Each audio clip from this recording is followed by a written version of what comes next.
You said, I think the lawn care nut is listening to the research. He hired some scholars and they were on his latest live show. Oh, really? Promoting more organics and less mill organized. Oh, really?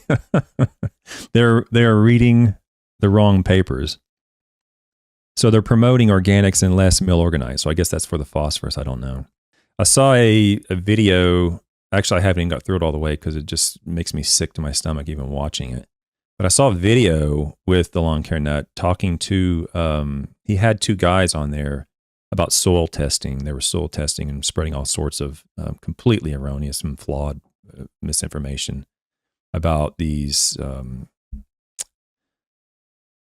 resin beads for soil testing. And I'm going to go into that to a great extent. I'm going to go into that a lot whenever I do get into soil testing. And I'll just say this is that the most reliable and consistent method to predict whether or not the soil has sufficient nutrients, the most reliable is the extraction with usually an acid, but it can be several other extractants. But even those methods are not as, I'm not as confident with those methods as you might think. I'm confident with phosphorus to a great extent, but not so much with potassium or magnesium and some of these other elements. And those are the ones we have the best confidence with.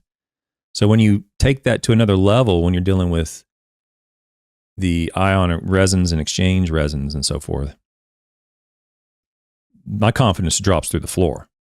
Okay, it doesn't matter how many marketing sheets they have and how many they sell. What matters is whether or not they have a correlation between the value that they take off of that bead and a turfgrass response to that element.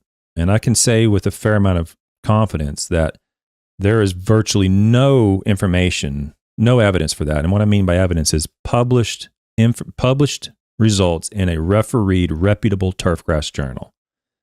There is some for nitrates on these resin beads and on cool season grasses. Dr. Gillard's published a fair amount of work on that in New England. So there is some there. There's a little bit there.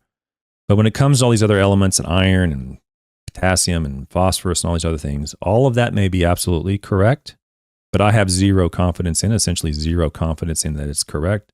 And there's really no reason why you should follow any fertilizer recommendation from an ion exchange resin test, other than in some specific situations, like I said, with nitrate, there is a little bit there up in New England, and I guess it's UMass. I can't ever remember where Dr. Gillard is emeritus from, but so there's a little bit there. But yeah, I saw a video with him, lawn care nut, and these two guys on there, and I haven't even made my way through the whole thing yet. I have to pause it, and it drives me insane.